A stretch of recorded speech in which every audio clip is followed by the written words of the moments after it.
50년 전 아이가 찾아왔다.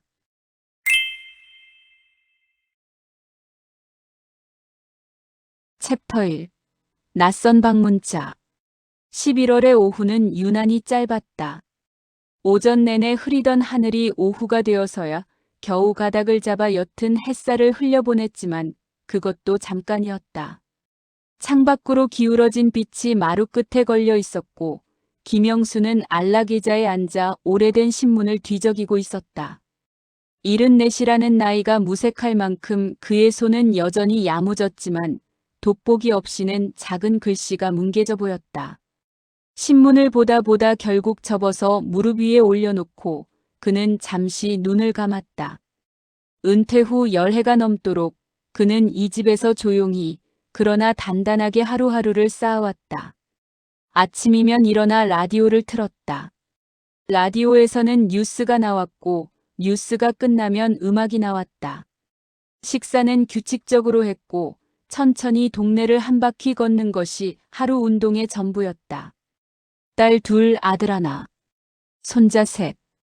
이따금 찾아오는 자식들과 손자들이 이 집을 잠시 시끄럽게 만들어 주었고 그게 싫지 않았다. 작년에 아내를 먼저 보낸 것이 유일한 상처라면 상처였다. 아내가 떠난 빈자리는 좀처럼 메워지지 않았지만 그렇다고 무너지고 싶지는 않았다. 살아온 것보다 남은 날이 적다는 걸 알면서도 그는 매일 아침 2발로 일어나는 사람이었다. 초인종 소리가 울린 것은 오후 3시가 막 지난 무렵이었다. 영수는 신문을 옆 탁자에 내려놓고 천천히 일어섰다. 무릎이 조금 뻐근했다. 요즘 들어 계절이 바뀔 때마다 관절이 날씨를 먼저 알아채는 것 같았다. 슬리퍼를 끌며 현관으로 나섰다. 택배라면 굳이 열어볼 필요도 없었다. 경비실에 맡겨두면 될 일이었다. 그런데 현관문을 열었을 때 거기 서 있는 사람은 택배기사가 아니었다. 낯선 얼굴의 남자였다. 50대 초반으로 보였다. 짙은 회색 코트를 깔끔하게 차려입었고 검은 가죽 가방을 두 손으로 단정히 들고 있었다. 머리카락이 반쯤 휘어 있었다. 고개를 약간 숙인 채 서 있는 자세가 어딘가 조심스러워 보였다. 눈빛이 묘했다. 뭔가를 오래 준비해온 사람, 그러면서도 마지막 순간에 망설이는 사람의 눈빛이었다. 영수는 상대를 살폈다. 모르는 사람이었다. 분명히 처음 보는 얼굴이었다. 누구시오? 남자가 숨을 한 번 가다듬었다. 그리고 말했다. 저는 아버지의 아들입니다. 그 말이 공기 속으로 퍼지는 데 채 1초도 걸리지 않았지만 영수의 가슴 속에 닿는 데는 한참이 걸렸다. 문 앞에 서서 그는 잠시 굳어버렸다. 남자는 서두르지 않았다. 영수가 받아들일 시간을 주듯이 거기 조용히 서 있었다. 그리고 천천히 품 안에서 봉투를 꺼내 내밀었다. 두꺼운 황갈색 봉투였다. 낡은 것 같기도 했고 최근에 만들어진 것 같기도 했다. 영수는 반사적으로 그것을 받아들었다. 손끝이 미세하게 떨렸다. 봉투 안에는 빛바랜 사진 2장과 손으로 쓴 편지 한 통이 들어있었다. 첫 번째 사진을 꺼내드는 순간 영수의 눈이 가늘어졌다. 사진 속의 젊은 남자는 분명 자신이었다. 24이나 25쯤 되었을 때의 얼굴. 경상북도 어딘가의 공장 정문 앞 시멘트 기둥 옆에 서서 어색하게 웃고 있었다. 그 시절에는 카메라가 귀했다. 찍혀야 할 이유가 있어야 찍혔다. 옆에는 한 여자가 서 있었다. 짧은 단발머리에 수줍게 웃고 있는 얼굴. 좁은 어깨. 앞치마 자락을 손으로 살짝 잡고 있는 모습. 기억 속에서 오래도록 희미해진 이름 하나가 다시 떠올랐다. 최순희. 그 이름을 마지막으로 입에 올린 것이 언제였던가. 기억을 더듬어 보려 해도 가닥이 잡히지 않았다. 50년 전의 일이었다. 어쩌면 그보다 더 오래된 일인지도 몰랐다. 영수는 한동안 말을 잃었다. 문 앞에 서서 사진을 들여다보는 그의 손이 점점 더 크게 떨렸다. 남자는 서두르지 않았다. 그저 거기 서서 기다렸다. 마치 이 순간을 위해 오랜 시간을 버텨온 사람처럼. 들어오시오. 영수는 그렇게만 말했다. 더 할 말이 없었다. 거절도 확인도 아무것도 할 수가 없었다. 그저 비켜서서 문을 열어주는 것이 그가 할 수 있는 전부였다. 그날 이후 영수의 평온했던 노년은 소리 없이 흔들리기 시작했다. 챕터 2. 가족의 균열. 소식은 이틀을 넘기지 못했다. 큰딸 미경이 명절 준비를 의논하러 들렀다가 거실 탁자 위에 놓인 사진을 보았고 영수가 얼버무리다 결국 사실을 털어놓는 바람에 그날 저녁 가족단체 채팅방이 들끓었다. 메시지는 밤새 이어졌다. 성우는 당장 알아보겠다고 했고 미경은 절대 속아 넘어가면 안 된다고 했다. 막내 지연은 처음에는 조용하다가 한참 후에 아버지는 지금 어떠세요? 라는 메시지 하나만 올렸다. 그 메시지에는 아무도 대답하지 않았다. 다음 날 오전 세 남매가 거의 동시에 영수의 집에 들이닥쳤다. 미경은 지하철을 탔고 성우는 차를 몰았고 지현은 버스를 갈아탔다. 그렇게 각자 다른 방향에서 왔지만 도착 시간은 거의 같았다. 남자는 그때 마침 거실 소파에 앉아 영수와 마주하고 있었다. 탁자 위에는 차 2잔이 놓여 있었다. 영수가 직접 끓인 보리차였다. 남자의 이름은 박현철이라고 했다. 경기도 어딘가에 살며 건설 관련 일을 한다고 했다. 말투는 조용하고 정중했다. 자리에서 일어나 세 남매에게 허리를 굽혀 인사했다. 성우는 그 인사를 받지 않았다. 팔짱을 낀 채로 소파 맞은편에 서 있었다. 사기일 거예요, 아버지. 요즘 이런 식으로 어르신들 노리는 사람들 많아요. 뉴스에도 자주 나오잖아요. 미경이 현철의 면전에서 대놓고 말했다. 현철은 당황하거나 화를 내지 않았다. 오히려 담담하게 고개를 끄덕였다. 그 반응이 오히려 미경을 더 불편하게 만들었다. 의심하시는 게 당연합니다. 저도 그 마음 이해합니다. 제가 당장 증명할 수 없다는 것도 압니다. 성훈이 한 발 앞으로 나섰다. 그럼 뭘 원하는 거요? 처음부터 재산 노리고 온 거 아니에요? 나이 드신 아버지 혼자 계신다고 이런 방법을 쓰는 거잖아요. 현철은 잠시 눈을 내리깔았다가 천천히 고개를 들었다. 아버지가 다니시던 공장 이름은 성진섬유였습니다. 지금은 폐업했지요. 기숙사는 공장 뒤편 언덕에 있었고 남자 기숙사와 여자 기숙사 사이에 작은 수도가가 있었습니다. 거기서 세수하는 게 아침 일과였다고 어머니한테 들었습니다. 영수의 얼굴이 굳었다. 미경이 입을 열다가 멈췄다. 성훈도 팔짱을 풀지 않은 채 눈을 가늘게 떴다. 그리고 아버지가 그 시절 즐겨 가시던 막걸리 집은 순자네라고 했습니다. 공장 정문에서 걸어서 10분쯤 되는 거리에 있었다고요. 마늘 소금에 절인 오이가 안주로 나왔다고 하더군요. 거실에 침묵이 내려앉았다. 미경은 천천히 눈을 내리깔았다. 지현은 아버지의 얼굴을 바라봤다. 영수는 소파 등받이에 등을 기대고 눈을 내리깔았다. 그 자리에서 아무것도 결론 나지 않았다. 저녁이 되자 현철이 조용히 일어섰다. 오늘은 이만 가겠습니다. 서두를 생각은 없습니다. 하지만 저는 여기 온 이유가 있고 그것이 사라지지 않는 한 다시 찾아올 겁니다. 현관문이 닫히고 나서 가족들 사이에 침묵이 흘렀다. 그리고 그 침묵 속에서 오래도록 쌓아온 신뢰의 균열이 조금씩 벌어지기 시작했다. 재산 이야기가 나왔다.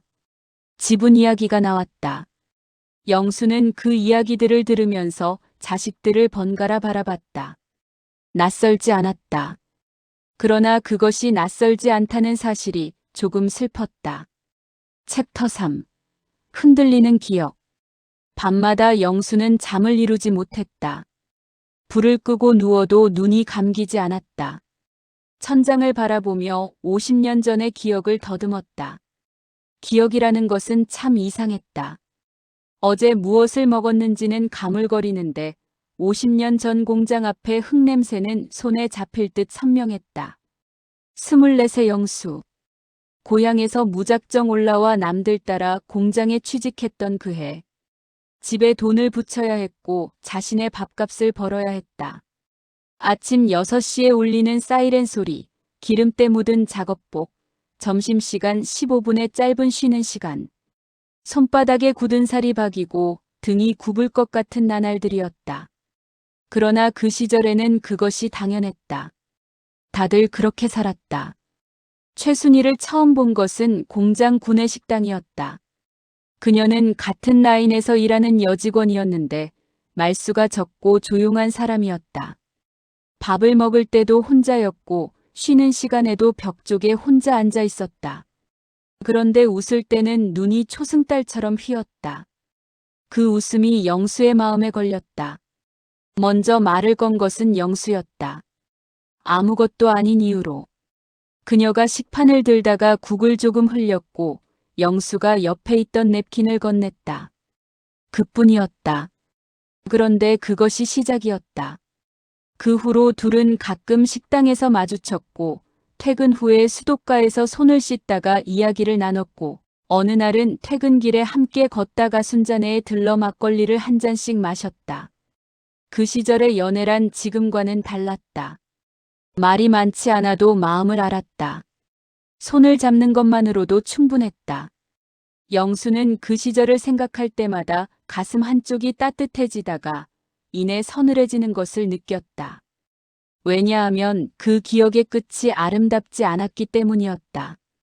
순이가 공장을 떠난 것은 그의 가을이었다. 아무 예고도 없었다. 어느 날 아침 그녀의 자리가 비어 있었다. 누군가는 고향으로 갔다고 했고 누군가는 다른 공장으로 옮겼다고 했다. 아무도 정확한 사정을 몰랐다. 영수는 며칠을 기다렸다. 그러나 그녀는 돌아오지 않았다. 편지도 없었고 전갈도 없었다. 그리고 영수도 결국 찾지 않았다. 찾을 방법이 없기도 했고 그 나이에 젊음이 가진 무심함이기도 했다. 세월이 흐르며 그 이름은 점점 깊이 묻혔다. 현철이 다시 찾아온 날 영수는 그를 홀로 맞았다. 자식들에게는 알리지 않았다. 둘은 마주 앉아 한참을 아무 말 없이 차를 마셨다. 바깥에서는 바람이 불었고 창문이 가끔 덜컹거렸다. 먼저 입을 연 것은 현철이었다. 어머니는 5년 전에 돌아가셨습니다. 폐암이었어요. 마지막까지 아버지 이야기를 하지 않으셨는데 제가 유품을 정리하다 이 봉투를 발견했습니다. 사진이랑 편지가 들어있었어요. 어머니 필체로 적힌 이름과 주소가 봉투 뒷면에 있었습니다. 거기서부터 시작했습니다. 영수는 눈을 감았다. 가슴 한켠이 서늘하게 저렸다. 50년 전 그녀가 떠났을 때 과연 무슨 사정이 있었던 것인지. 지금 생각해보면 그 시절에 혼자 가진 짐이 얼마나 무거웠을지. 저는 아버지를 원망하지 않습니다. 그 시절 사정이 있으셨겠지요.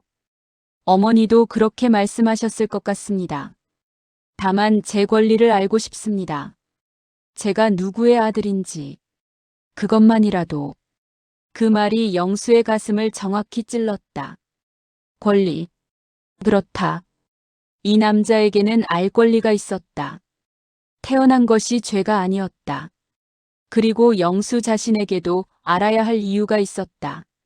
모른 척 덮어두는 것이 쉬웠지만 그것이 옳은 것인지는 알 수 없었다. 영수는 오랫동안 말이 없었다. 창밖에 바람 소리만 들렸다. 그리고 낮은 목소리로 말했다. 검사를 받아보자. 현철이 고개를 숙였다. 그의 눈가가 아주 잠깐 흔들리는 것 같았다. 챕터 4. 친자 확인. DNA 검사는 성훈이 주도했다. 아버지가 직접 제안한 것이라 막을 수는 없었지만 성훈은 이 일을 자신이 관리해야 한다고 생각했다. 공인된 의료기관을 직접 찾아보고 인터넷에서 평판을 확인하고 두 곳을 추려 최종 결정했다. 채취 당일에는 직접 동석해서 검체 봉인 과정을 눈으로 확인했다. 영수는 담담하게 면봉을 입안에 넣었다. 눈을 감지도 않았고 말을 하지도 않았다. 그저 지시에 따랐다. 현철도 망설임 없이 응했다. 두 사람은 같은 방에서 검사를 받으면서도 서로 눈을 맞추지 않았다. 결과는 열흘 후에 나왔다. 그 열흘 동안 영수의 집은 이상하게 조용했다. 자식들은 자주 찾아왔지만 평소보다 말이 없었다. 영수도 마찬가지였다.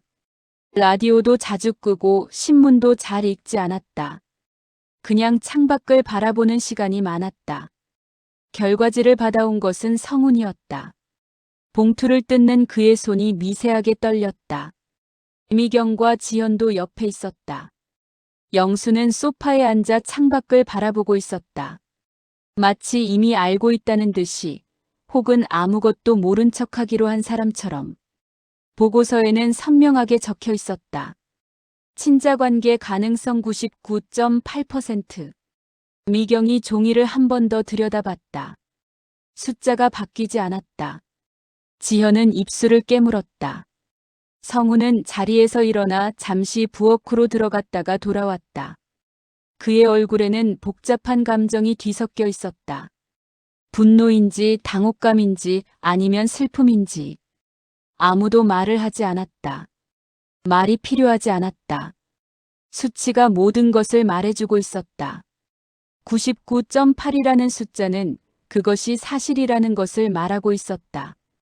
그리고 그 사실은 이 가족이 지금껏 알고 있던 세계를 조용히 뒤흔들고 있었다. 그날 오후 현철이 전화를 걸어왔다. 결과를 이미 통보받은 듯 목소리는 조용했다. 흥분하거나 기뻐하는 기색이 없었다. 이제는 법적으로 제 몫을 정리하고 싶습니다. 조용히 그리고 정당하게. 영수는 전화기를 내려놓고 한참을 그 자리에 앉아 있었다. 몇십 년을 지나 다시 돌아온 과거가 이제는 법의 언어로 말하고 있었다. 가족회의는 그날 밤 열렸다. 거실 불빛 아래 세 남매가 모였다. 영수는 침대에 들었다고 했지만 사실 문 너머에서 그들의 이야기를 듣고 있었다. 재산 목록이 나왔고 법정 상속분 계산이 나왔고 목소리들이 높아졌다 낮아졌다. 미경은 변호사를 먼저 만나자고 했고 성우는 법적으로 따져봐야 한다고 했다. 지현은 조용히 그 사이에서 아버지 이야기를 꺼냈다가 흐지부지 됐다. 영수는 눈을 감고 오래된 기억과 지금의 소란 사이에서 혼자 떠 있었다. 챕터 5. 드러나는 욕심. 현철은 며칠 후 변호사를 대동하고 나타났다. 나이 지긋한 변호사였는데 말씨가 조용하고 서류를 다루는 손이 능숙했다. 그가 서류 가방에서 꺼낸 문서들은 꽤 정교하게 준비되어 있었다. 인지청구 소송의 법적 근거, 상속 지분 계산표, 비율 협의 제안서. 합의 우선을 원하지만 소송도 마다하지 않겠다는 내용이 간결하고 정확한 문장으로 담겨 있었다. 성훈이 테이블을 손바닥으로 짚으며 앞으로 몸을 기울였다. 이렇게까지 준비해 오실 거였으면 처음부터 그냥 소송을 하시지. 왜 아버지한테 찾아와서 감정을 건드렸습니까? 현철은 흔들리지 않았다. 소송보다는 합의가 모두에게 낫지 않겠습니까? 저도 아버지를 재판정에서 만나고 싶지 않습니다. 변호사가 부드럽게 덧붙였다. 현 의뢰인은 전체 상속재산의 4분의 1을 요청하고 있습니다. 법정 상속분보다 낮은 수준입니다. 합리적인 제안이라 생각합니다. 미경이 서류를 집어들다가 멈칫했다.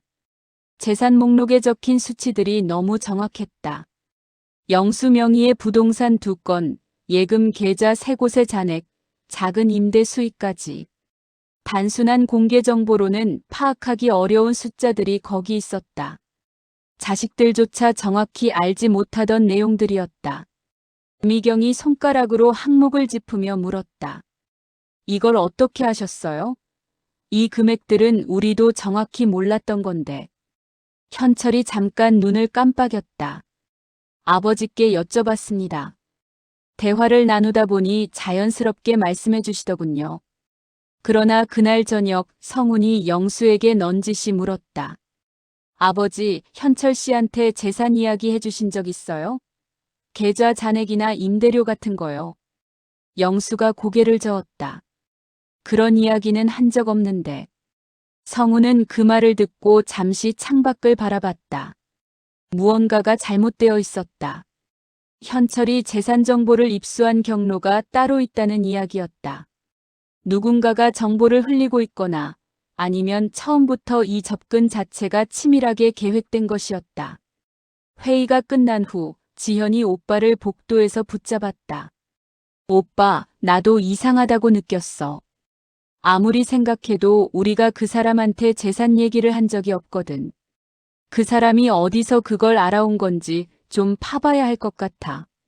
성훈의 눈빛이 차갑게 가라앉았다. 뭔가를 결심한 사람의 표정이었다. 챕터 6. 수상한 정체. 성훈은 조용히 움직였다. 직접 나서지 않고 지인의 소개로 사설조사업체에 연락했다. 현철이 처음 나타난 후 이미 한 달이 지나 있었지만 결과는 생각보다 빨리 나왔다. 현철의 본명은 박현철이 맞았다. 주민등록상의 인적사항도 일치했다. 그러나 그의 이력에는 불쾌한 흔적들이 여럿 달려 있었다. 가장 큰 것은 4년 전의 기록이었다. 전라도에 사는 80대 노인에게 접근해 유사한 방식으로 숨겨진 자식 행세를 한 것이었다. 당시에는 DNA 검사가 진행되기 전에 감정적으로 설득해 합의금 명목으로 현금을 받아냈다. 노인의 자녀들이 뒤늦게 이상함을 알아채고 형사고발을 했지만 현철은 그 전에 이미 합의금을 돌려주고 사건에서 빠져나왔다. 사기 미수로 경찰 기록에는 남아 있었지만 정식 처벌은 받지 않은 상태였다. 성훈은 그 자료를 출력해 아버지를 찾아갔다. 영수는 자료를 천천히 읽었다. 돋보기를 쓰고 한 줄 한 줄 짚어 읽었다. 표정이 별로 변하지 않았다. 그래서라니요, 아버지. 이 사람이 전에도 이런 짓을 한 사람이에요. 사기꾼이란 말이에요. DNA도 다시 검사해야 해요. 첫 번째 결과를 그냥 믿으면 안 돼요. 영수는 자료를 탁자 위에 내려놓았다. 재검사하자. 이번에는 성훈이 처음부터 끝까지 직접 관리했다. 검사기관은 대학병원 부속 유전자 분석센터로 정했다. 검체를 채취하는 의사가 직접 봉인하고 봉인 봉투에 도장을 찍었다. 성훈이 그 봉투를 들고 분석센터까지 직접 배달했다. 중간에 아무도 끼지 않았다. 결과는 일주일이 걸렸다. 그리고 드러났다. 첫 번째 검사기관은 실제 의료기관이 아니었다. 현철과 오랫동안 연락해온 인물이 설립한 유령업체였다. 사업자 등록은 되어 있었지만 실제 유전자 분석 장비는 없었다. 결과지는 정교하게 위조된 문서였다. 인감과 직인이 실제처럼 보였지만 그것들도 모두 가짜였다. 실제 검사는 진행된 적이 없었다. 그리고 두 번째 검사 결과. 친자 관계 없음. 성훈이 자료를 테이블 위에 내려놓으며 말했다. 처음부터 짜고 친 거였어요, 아버지. 그 사람 어머니도 사진도 편지도 다 만들어진 거예요. 영수는 창밖을 바라보며 고개를 끄덕였다. 그의 눈빛은 놀라움이 아니라 슬픔이었다. 최순이라는 이름이 거짓이었다는 것이 확인된 순간이기도 했다. 그 이름을 붙잡고 잠 못 이루던 밤들이 조금 다른 빛으로 색이 바뀌었다. 그리고 영수의 얼굴에 알 수 없는 표정이 스쳐갔다. 슬픔인지 안도인지 아니면 그 둘이 뒤섞인 무언가인지. 챕터 7. 마지막 덧.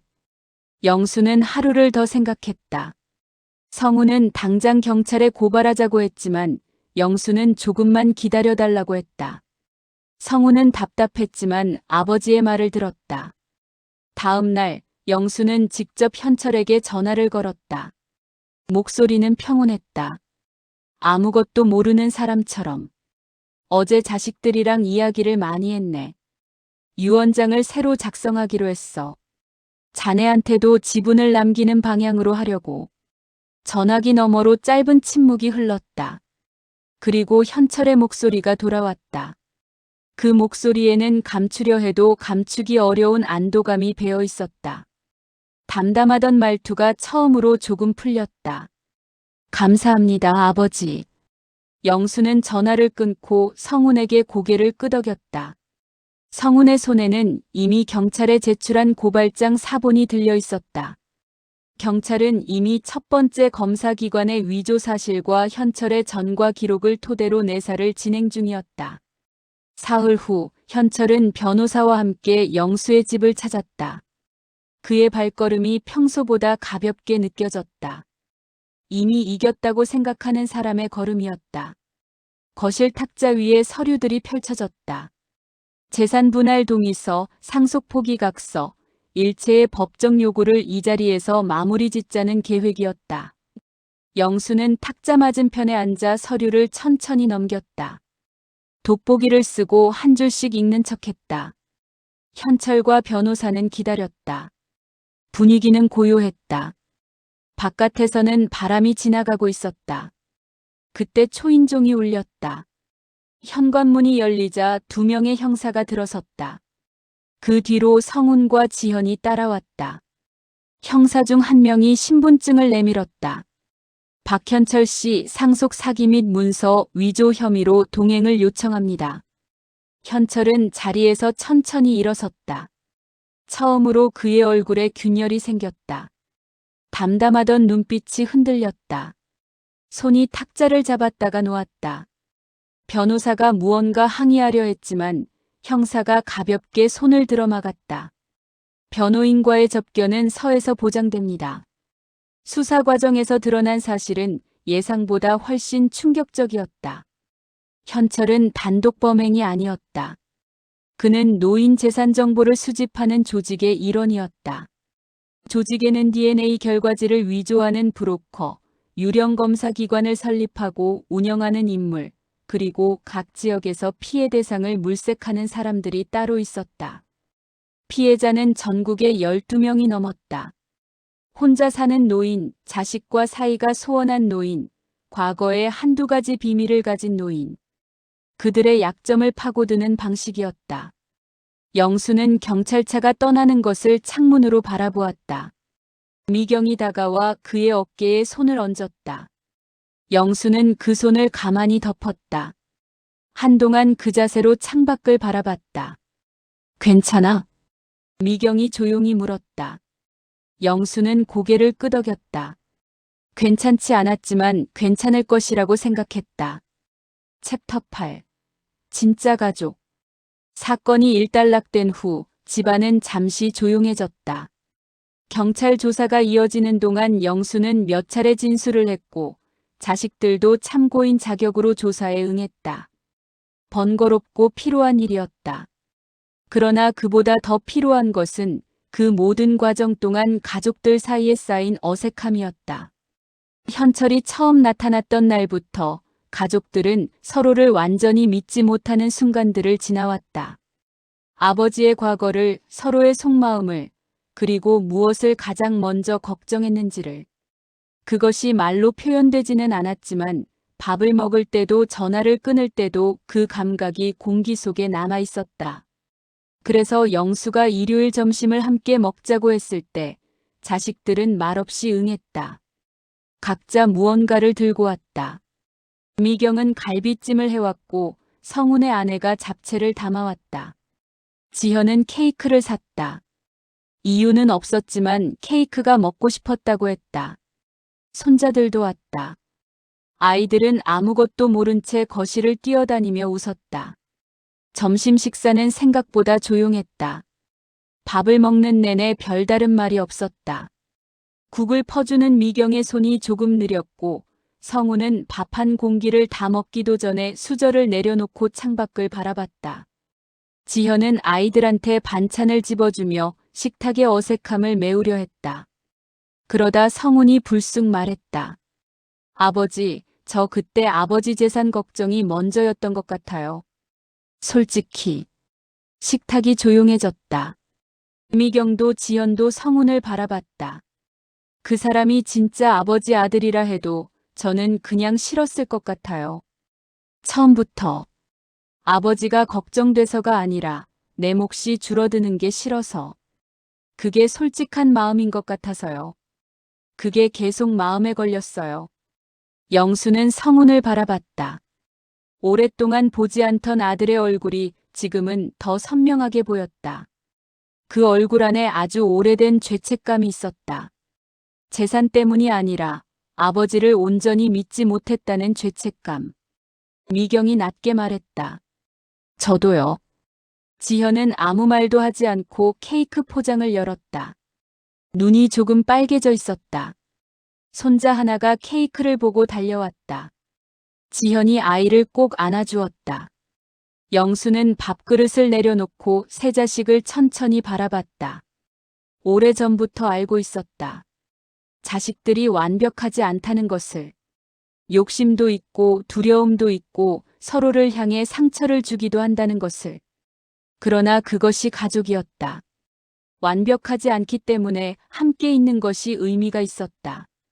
식사가 끝나고 아이들이 방에서 놀고 있는 사이 영수가 서랍에서 봉투 하나를 꺼냈다. 자식들은 그것이 또 다른 서류인 줄 알았다. 혹은 사건과 관련된 무언가일 것이라 생각했다. 그러나 봉투 안에는 새로 작성된 유언장이 들어있었다. 공증까지 마친 것이었다. 영수가 천천히 읽었다. 재산은 셋이 똑같이 나눈다. 성훈이 고개를 끄덕였다. 당연한 말이었다. 그런데 영수가 잠시 말을 멈췄다. 창밖에 늦가을 햇살이 길게 드리워져 있었다. 아이들 웃음소리가 방 안에서 들렸다. 영수는 그 소리를 잠깐 들었다가 다시 입을 열었다. 마지막까지 내 곁을 지켜준 사람에게는 이 집을 맡기겠다. 세 남매는 서로를 바라봤다. 조건도 없었고 경쟁을 붙인 것도 아니었다. 그저 그 말이 조용히 마음속으로 들어왔다. 마지막까지 곁을 지킨다는 것. 그게 어떤 의미인지를 각자 가슴속으로 되새기는 것 같았다. 성우는 테이블에 팔을 올리고 한동안 아무 말도 하지 않았다. 미경은 유언장을 조용히 접어 봉투에 넣었다. 지현이 물었다. 아버지, 지금 집은 팔 생각 없으시죠? 팔 생각 없다. 그럼 당분간은 이 집에 있으셔야 하니까 제가 자주 올게요. 영수가 작게 웃었다. 커피잔을 들며 말했다. 피보다 중요한 건 결국 함께한 시간이다. 아무도 반박하지 않았다. 성우는 그 말을 몇 번 되뇌는 것 같았다. 그의 눈빛이 조금 부드러워졌다. 미경은 창밖을 바라봤다. 아까보다 햇살이 더 길어져 있었다. 지현이 케이크 한 조각을 잘라 아버지 앞에 놓았다. 생크림 위에 작은 딸기가 올라간 케이크였다. 영수는 그것을 바라봤다. 아내가 케이크를 좋아했다. 딸기가 올라간 것을. 바깥에서 바람이 한 차례 지나갔다. 나뭇잎 몇 장이 창문을 스쳤다. 방 안에서 손자가 큰 소리로 웃었다. 거실에는 가족들이 내는 작은 소리들만 남아 있었다. 숟가락 소리, 컵 내려놓는 소리, 아이들 발소리, 그리고 가끔씩 터지는 웃음소리. 김영수는 그 소리들 속에서 등받이에 몸을 맡겼다. 따뜻했다. 50년 전의 기억도, 얼마 전의 혼란도, 지금 이 순간 앞에서는 조금 멀게 느껴졌다. 세상이 조용해지는 것 같았다. 아니, 조용해지는 것이 아니라 제자리를 찾아가는 것 같았다. 그는 천천히 눈을 감았다. 오래된 사람의 얼굴이 잠깐 떠올랐다가 사라졌다. 최순희. 어딘가에서 잘 살았기를. 그 이름이 사실이든 아니든 그 시절의 기억만큼은 자신의 것이었다. 그것으로 충분했다. 그리고 지금 여기 이 식탁 앞에서 이 소리들 속에서 영수는 천천히 숨을 내쉬었다. 이것으로 충분했다.